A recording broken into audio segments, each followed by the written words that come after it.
이 세상의 사람들은 누구나 복을 받기를 원하지요. 그래서 복 받기 위해서 가전 우상을 찾아서 복 달라고 애원하며 요구합니다. 돌 하루방에 코를 만지면 복 받는다고 해서 돌 하루방에 코를 얼마나 만졌는지 돌 하루방에 코가 만질만질 그렇게 됐어요. 사람들이 다 복 받기를 원하는 것입니다.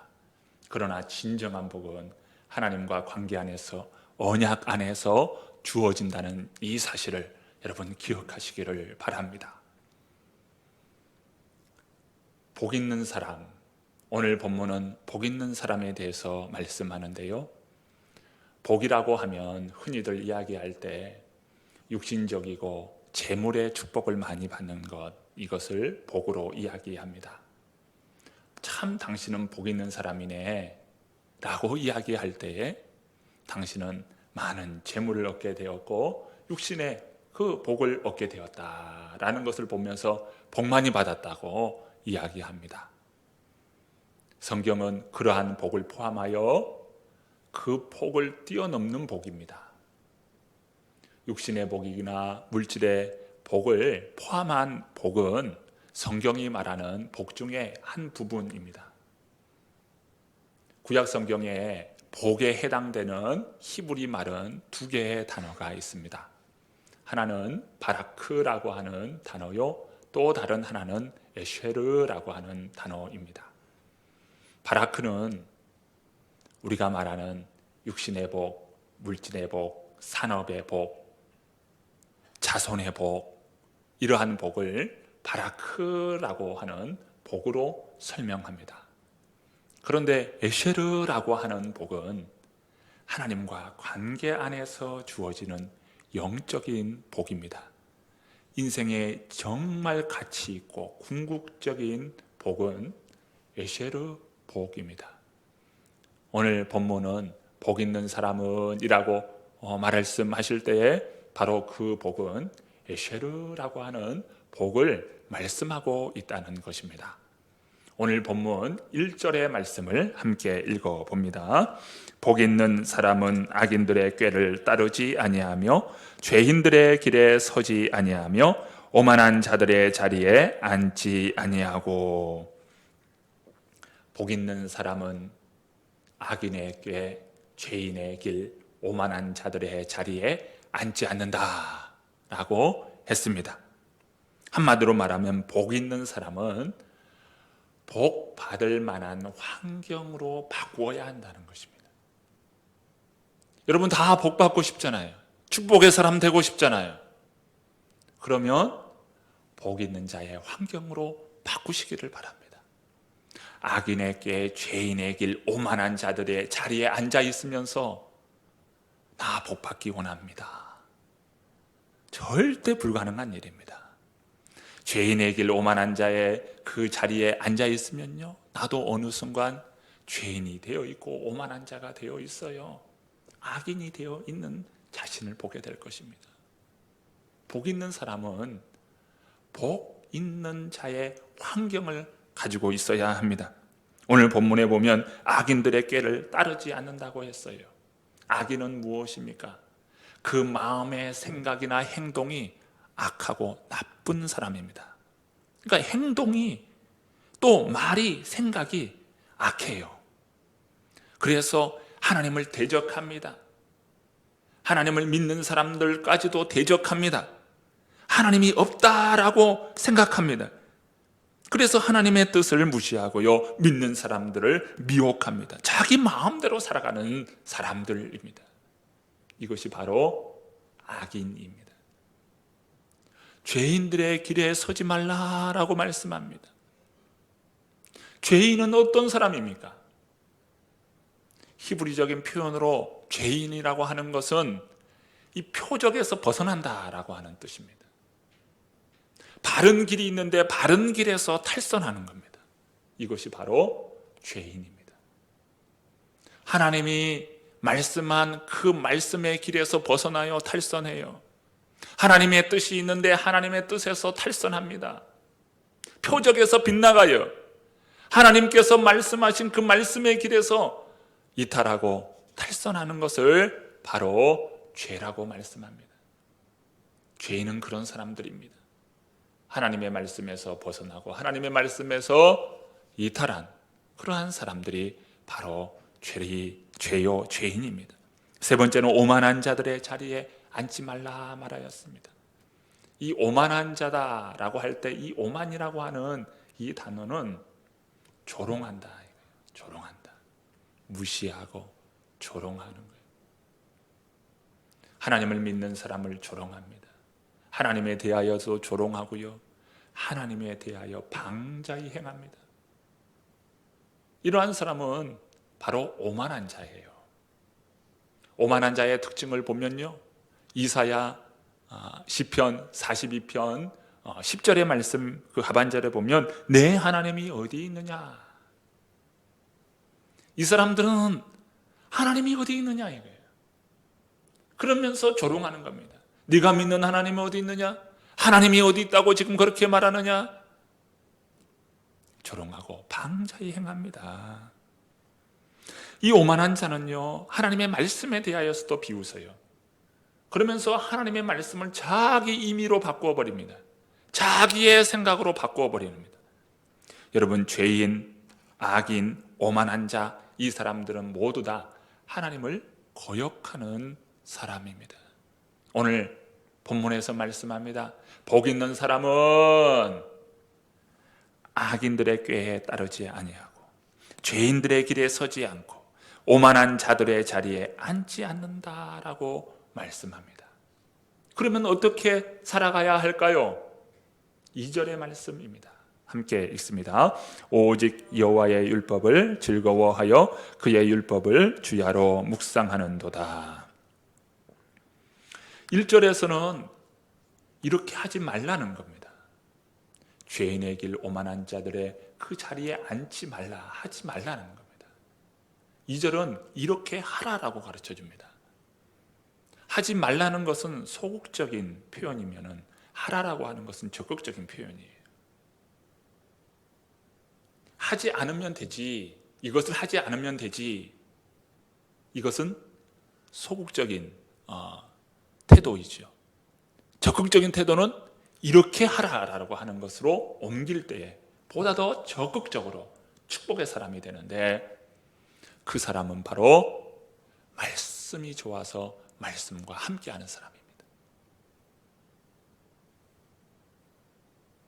우리가 교만하다라고 할 때 이 교만은 하나님 말씀보다 앞서는 삶, 자기의 뜻이 늘 하나님의 말씀보다 앞서요. 이 사람을 성경에서는 교만하다라고 말씀합니다.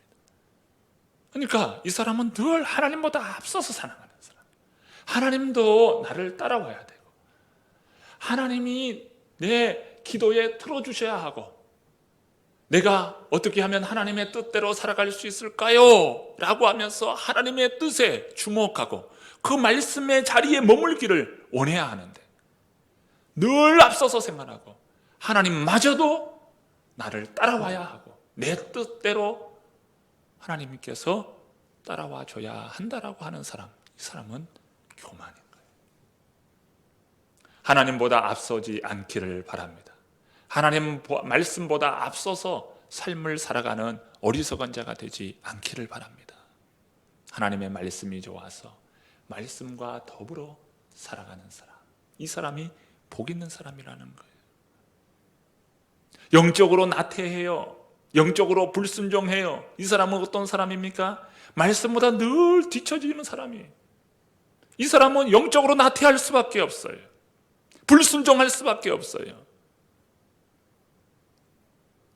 나태하거나 불순종해서는 안 됩니다.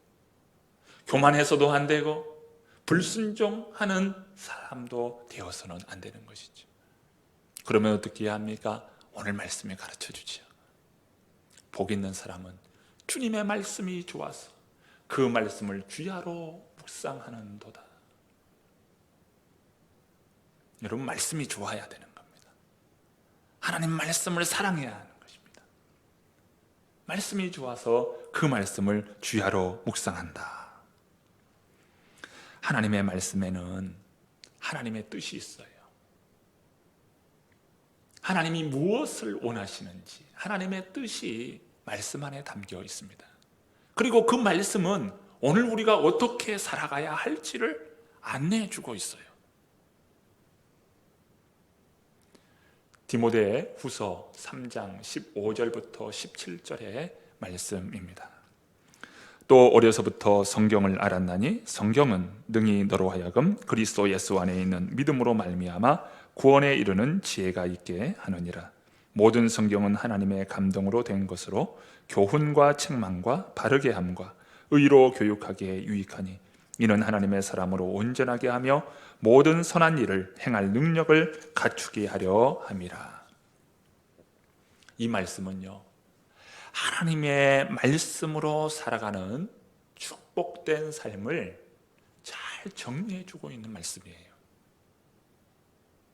하나님의 말씀을 가지고 하나님의 말씀으로 살아가는 자는요, 다음과 같은 축복이 주어진다는 거예요. 먼저는 첫 번째, 구원에 이르는 지혜가 있습니다. 여러분, 하나님의 말씀을 사랑하시고 그 말씀 가운데 거하면요, 구원의 문이 열려요. 말씀 속에는 구원받을 신비가 그 말씀에 다 녹아져 있어요. 우리가 왜 하나님 말씀 가운데 거해야 합니까? 말씀 가운데 거하여 있다는 것은 구원 가운데 거하여 있는 것이죠. 구원의 문이 열려요. 말씀에는 구원에 이르는 지혜가 있다고 했어요. 두 번째, 하나님의 말씀에는요, 바른 성품, 바른 인격으로 세워지는 그런 은혜가 말씀 속에 있어요. 그래서 의로 교육하기에 유익하다고 말씀하고 있습니다.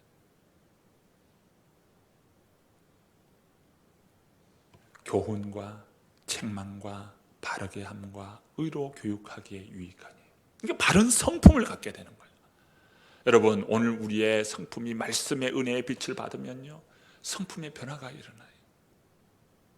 성품이 하나님의 뜻을 쫓고 하나님의 뜻 가운데 거하기 때문에 성품의 변화가 일어납니다.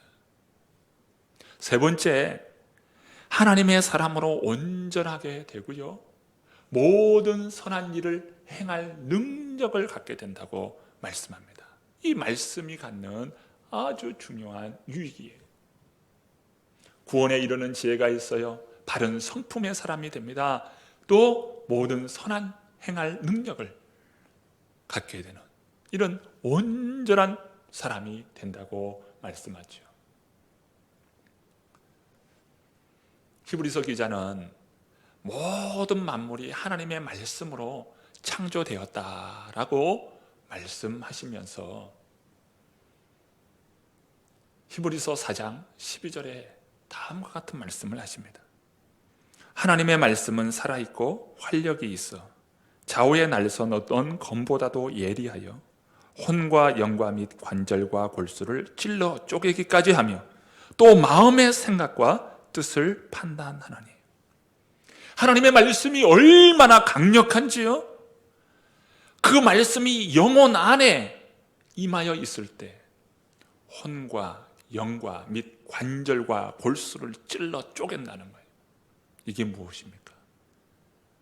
말씀은요, 강력한 치료제예요. 말씀이 임할 때 그 영혼을 깊이 깊이 통찰하시고 찌르고 쪼갠다는 거예요. 하나님의 말씀은 바로 그와 같은 말씀이에요. 능력의 말씀이에요. 여러분, 이 시간에도 영혼의 문을 열고 영혼의 마음의 문을 열고 주의 말씀이 여러분 가운데 임하여 있을 때요, 그 말씀이요, 심령 깊은 곳에까지도 주님의 말씀이 들어가서 찌르고요, 쪼개는 거예요. 모든 생각과 뜻을 판단한다, 감찰한다고 말씀합니다. 하나님의 말씀은 살아있어요. 능력이 있어요. 세상의 그 어떤 치료제보다 강력한 치료제가 바로 하나님의 말씀입니다. 그 말씀이 일어날 때요, 임할 때요, 우리 영혼 안에 창조의 사건이 일어나요. 왜 그렇습니까? 창세기 1장은 하나님께서 천지 모든 만물을 창조하신 창조의 사건을 기술하고 있습니다. 태초에 하나님이 천지를 창조하시니라 라고 하면서 시작하죠. 하나님께서 모든 만물을 창조하실 때 그 창조의 과정을 설명해 놓고 있는데 무엇으로 하나님께서 창조하셨나요? 하나님의 말씀으로 창조했다는 거예요. 하나님의 말씀으로 창조했어요.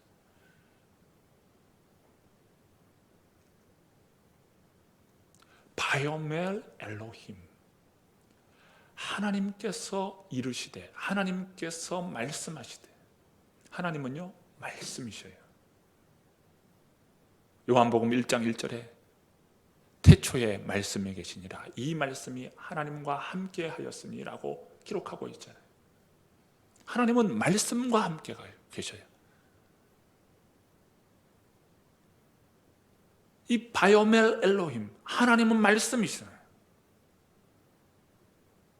이 아마르의 말씀, 여호와의 말씀, 하나님께서 말씀하시니 빛이 있고, 말씀하시니 궁창이 있고, 말씀하시니 땅과 바다가 생기고, 말씀하시니 이 1월 성신을 주시고, 이 하나님의 말씀이 임하니까, 말씀이 임하니까 이 모든 세계가 혼돈 가운데 있을 때 질서정연하게 그 하나님의 말씀에 따라서 모든 것이 움직이고 있다는 것을 보게 됩니다. 하나님은 말씀이셔요. 말씀으로 함께 하시고 말씀으로 역사하셔요. 그런데 이 말씀을 입고 이 세상에 오신 분이 바로 예수 그리스도이셔요. 요한복음 1장 14절, 말씀이 육신이 되어 우리 가운데 거하시며 우리가 그의 영광을 보니 아버지의 독생자의 영광이요 은혜와 진리가 충만하더라. 말씀이 육신이 되어 이 땅에 오신 분이 바로 예수 그리스도예요. 우리가 말씀을 사랑하고 말씀 가운데에 거해야 할 이유가 바로 이 지점 아니겠어요? 우리 성도님들, 하나님의 말씀을 사랑하시기를 바랍니다. 말씀 가운데 거하시기를 바랍니다. 크게 아멘 하시기 바랍니다. 말씀 가운데 거하셔야 돼요. 그 인생이 복 있는 인생이에요. 이렇게 하지 말라, 예, 안 하겠습니다. 이렇게 하라, 예, 이렇게 하겠습니다. 이 사람이 복 있는 사람인데요. 오늘 본문 3절의 말씀입니다. 함께 같이 한번 읽어보시죠. 그는 시냇가에 심은 나무가 철을 따라 열매를 맺으며 그 잎사귀가 마르지 아니함 같으니 그가 하는 모든 일이 다 형통하리로다. 1절과 2절의 말씀은 복에 대해서 설명하였다면 오늘 본문 3절의 말씀은 복 있는 사람의 결과예요. 3절에 무엇이라고 말씀합니까? 저는 시냇가에 심은 나무, 저는 시냇가에 심은 나무라고 말씀하시고 있어요. 시심나무예요. 시냇가에 심은 나무입니다. 시냇가에 심은 나무는 철 따라 열매를 맺어요. 그가 하는 모든 일이 다 형통하게 됩니다. 말씀 가운데 거할 때 그 인생이 얼마나 축복인지 축복의 모습을 비유로 설명하기를 시냇가에 심은 나무와 같다는 것입니다. 시냇가에 심겨진 나무는요, 가뭄이 와도 해를 받지 않아요. 왜 그래요? 그 뿌리가 시냇가의 그 물에 그 뿌리가 뻗어 있기 때문에 가뭄이 와도 해를 받지 않는 거예요. 우리 성도님들, 올 한 해 어려움이 있었습니까? 하나님께서 그 어려움 가운데서도 지켜주신 줄로 믿습니다. 어려움을 무사히 지나왔다면 하나님께서 돌보신 은혜예요. 지켜주신 은혜예요. 우리가 보다 더 적극적인 축복의 사람이 되기를 바랍니다. 철 따라 열매를 맺고 우리 모든 하는 일에 형통의 그 축복이 임하시기를 간절히 바랍니다. 새로남교회 마크를 보면요, 이 생명나무, 시냇가에 심은 나무, 생명나무가 우뚝 솟아 있어요. 새로남교회 마크를 볼 때마다 야, 생명 넘치는 나무다라는 생각을 가지면서 힘이 생깁니다. 새로남교회 그리고 새로남교회 모든 성도님들은 시냇가에 심은 나무와 같이 철 따라 열매를 맺고 형통함의 은혜를 누리는 복된 성도님, 우리 교회 되기를 축복합니다. 하나님과 관계에서 오는 영적인 복은 시냇가에 심은 나무라고 했어요. 형통한 복이지요. 그러나 오늘 본문의 악인들의 특징이 어떻게 나타납니까? 그리고 그들의 운명이 어떻게 됩니까? 오늘 본문 4절의 말씀이에요. 4절을 한번 읽어봅니다. 악인들은 그렇지 아니하며 오직 바람에 나는 겨와 같도다. 하나님을 부인하고요, 하나님의 말씀을 거부합니다. 하나님과 하나님의 종들에 대해서 조롱합니다. 자기의 욕망대로 살아가요. 그 인생에는 하나님이 없어요. 이게 악인의 모습입니다. 그러나 의인은 어떻습니까? 하나님이 인정하시고 하나님의 말씀을 쫓으며 즐거워합니다. 하나님의 말씀을 따는 성도, 복 있는 성도로 살아갑니다. 그는 시냇가에 심은 나무예요. 절 따라 열매를 맺고 잎은 항상 푸르르고 그가 하는 모든 일이 다 형통해요. 악인의 삶과 의인의 삶을 보셔요. 악인의 삶이 얼마나 비참한 삶이요, 무가치한 삶이요, 그 인생이 참 비극의 삶인지를 보게 되잖아요. 그런데 그 악인은 바람에 나는 겨와 같다는 것이, 인생의 꿈을 꿉니다. 하나님 안에서 주님의 말씀, 그 인생이 자기가 원하는 꿈을 꿔요. 인생의 파랑새를 바라보며 꿈을 꿉니다. 너무나 좋은 꿈이지요. 수고하고 했습니다. 땀을 흘립니다. 그런데 어떻습니까? 바람에 나는 겨와 같은 거예요. 겨는 무엇입니까? 알곡은 모아서 창고에 들이지만 쭉정이는 버리는 겁니다. 티끌은 날아가 버리고 말아요. 겨는 티끌이 날아가 버리고 마는 겁니다. 인생의 결과가 비참해요. 그 인생이 무가치한 인생이 되고 마는 겁니다. 자, 5절 말씀 읽어봅니다. 그러므로 악인들은 심판을 견디지 못하며 죄인들이 의인들의 모임에 들지 못하리로다. 악인은 심판을 견디지 못합니다. 하나님께서 다 그 인생을 부르실 때가 있어요. 최후 심판 안에 하나님께서 다 부르실 때는 이 악인들은 하나님의 그 심판을 견디지 못하는 겁니다. 예수님께서 최후 종말 비유를 통해서 양과 염소의 비유를 하셨어요. 양은 하나님 나라에 들어가지만 염소는 불못에 던져지게 된다고 말씀합니다. 생명책에 기록된 자는 하나님 나라에 들어가지만 생명책에 기록되지 않는 자는 불못에 들어간다는 거예요. 이것이 주님께서 가르쳐 주신 말씀입니다. 자, 6절 말씀을 보세요. 6절 말씀 읽어봅니다. 무릇 의인들의 길은 여호와께서 인정하시나 악인들의 길은 망하리로다. 의인은 하나님께서 인정해 주시기 때문에 영원한 축복을 받습니다. 궁극적으로 하나님 나라, 백성 하나님 나라의 축복을 받게 됩니다. 영원한 축복을 받게 되는 거예요. 그러나 악인들은 어떠합니까? 자신들이 추구하는 즐거움이 있을 수 있어요. 그러나 하나님께서 인정해 주시지 않기 때문에 그들의 삶은 패망하고 맙니다. 악인들의 종국은 최후 멸망임을 강하게 말씀하셔요.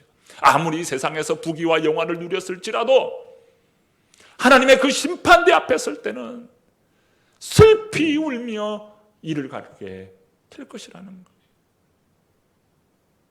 오늘 시편 1편 복 있는 사람은 이라고 하면서 그 복을 아쉐르라고 하는 복을 썼습니다. 아쉐르, 영적인 복이요, 하나님께서 주시는 궁극적인 복, 이것이 바로 아쉐르 복이죠. 여러분, 우리 모든 성도님들은 하나님께서 주시는 궁극적인 복, 아쉐르의 복이 우리 모든 성도님들에게 임하기를 축복합니다. 2021년도 이제 얼마 남지 않은 시간을 두고 있는데요. 이제 2021년도가 눈앞에 가까이 와 있습니다. 2021년도에는 우리가 다 성경을 한 번씩 다 읽어보자. 성경 일독을 해보자는 거예요. 우리가 하나님 말씀에 거해야 하겠잖아요.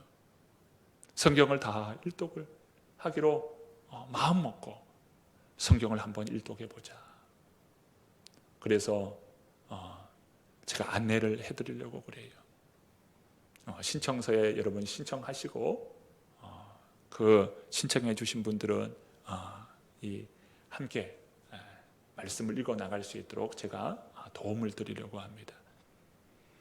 성경 일독을 위해서 방법을 제가 안내를 해드리고자 합니다. 3가지를 잘 하시면 돼요.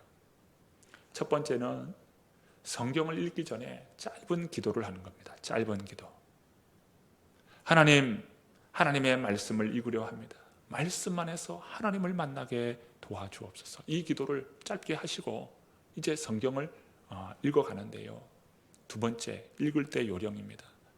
읽을 때는 소리를 내어서 읽는 겁니다. 소리를 내어서 읽으면요, 입이 읽어요. 그 소리가 내 귀에 들립니다. 그래서 귀로 읽어요. 읽을 때 눈으로 보게 되잖아요. 보면서 눈으로 읽어요. 그러면서 그 입으로, 눈으로, 귀로 읽었던 그 말씀을 머리로 다시 새기는 거예요. 그래서 말씀을 읽는 거예요. 태초에 하나님이 계시니라. 땅이 혼돈하고 공허하며 흑암의 깊음 위에 있고 하나님의 신이 운영하시니라. 또 하나님께서 이르시되 빛이 있으라 하시니 빛이 있었고 저녁이 되고 아침이 되는 이는 첫째 날이니라. 이렇게 읽으셔요. 소리를 내서 쭉 읽으시면 됩니다. 매일매일 분량이 있어요. 그 분량에 따라서 읽으시면 120일에 걸쳐서 한 번을 읽도록 안내를 하겠습니다. 그래서 우리 성도님들이 하나님의 말씀을 쭉 읽어갈 때요, 우리 교회 안에 하나님의 말씀으로 꽉 차요. 말씀이 꽉 임재하고 말씀 가운데 이렇게 충만해지면요, 이곳에 놀라운 기적의 역사가 일어나는 거예요. 하나님을 드러내고 간증하고 주의 역사를 체험하고 회복과 치유가 임하고 정말 새롭게 되는 은혜가 이 공간 안에 가득 채워지고요, 말씀 읽는 그 가정이 정말 말씀으로 충만해지고요, 또 개인의 삶과 그 영역 안에서 하나님의 말씀의 역사가 막 임하기 시작하는 거예요. 이런 놀라운 말씀의 역사를 우리 성도님들이 누리시기를 원합니다. 자, 첫 번째, 짧은 기도로 시작하라. 2번째, 성경을 읽을 때는 소리를 내서 읽어라. 3번째, 제 기도하는 거예요. 말씀 다 읽었잖아요. 기도하는 거예요. 기도할 때는 무작정 기도하지 마시고 제가 기도문을 드릴 거예요. 기도문을 드리면 그 기도문을 읽으면서 기도하시면 됩니다. 개인의 기도와 또 가정을 위한 기도와 교회를 위한 기도와 나라와 민족을 위한 기도, 이런 기도를 쭉 제가 정리해서 드리면 그 기도문을 읽으면 하루 분량, 읽을 분량을 다 읽게 됩니다. 그리고 구체적인 그 방법론은 제가 시간을 따로 내어서 제 설명을 해드리려고 생각합니다. 자, 이렇게 다 읽었어요. 남은 다 읽었는데 다른 사람은 어떻게 읽는지 모르잖아요. 그런데 이제 우리가 다 동일하게 읽을 수 있도록 그렇게 안내를 하는데, 그 방법은, 구체적인 방법은 따로 제가 설명하고 또 페이퍼도 나눠드리고 하면서 방법론을 보다 더 구체적으로 안내해 드릴까, 그렇게 생각을 하고 있습니다. 우리 성도님들이 성경을 읽지 않는 여러 가지 이유들 가운데 대표적인 것은 성경을 읽기가 어렵다는 겁니다. 다 그렇잖아요. 성경 읽기가 어렵다. 그래서 성경을 안 읽어요. 어려워서 안 읽는다는 겁니다. 제가 한 가지 비유를 한번 들어보겠습니다. 오늘 아침에 오시면서 혹시 식사를 하셨다면 여러분, 그 식사하신 그 모든 식사에 여러분 영양소를 다 알고 드셨습니까? 그냥 드셨습니까? 밥에는 이게 지금 그람수를 재어보니까 몇 그람이고 또 몇 칼로리고 거기에 영양 성분은 어떻게 되고 하면서 다 그 밥 성분을 여러분 다 이해하고 드셨어요? 그렇지 않잖아요. 우리가요 하나님의 말씀을 읽으면 그 말씀이 다 우리 심령 안에서 녹아져요. 성령 하나님께서 그 말씀의 역사 가운데 우리가 녹아지고 그 영양분이 내게 들어와서 우리 몸을 건강하게 하는 것처럼 그 말씀이 내 가운데 임하여 정말 그 말씀이 녹아져서 내 영혼에 참된 양식이 되게 하시는 겁니다. 이해하려고 하지 마시고 먹으셔요. 먹는 것이 더 중요합니다. 이거 배워서 이거 읽어야지. 그렇지 않아요. 먹으면 다 소화돼요. 영양이 다 공급됩니다. 말씀을 읽으시길 바랍니다. 다가오는 2021년도 이 한 해는 시냇가에 심은 나무가 되십시다. 그로 인하여서 철따라 열매를 맺음으로 풍성해지고 모든 일에 형통함의 축복이 임하는 우리 새로남 교회 우리 모든 성도님들 다 되시기를 축복합니다.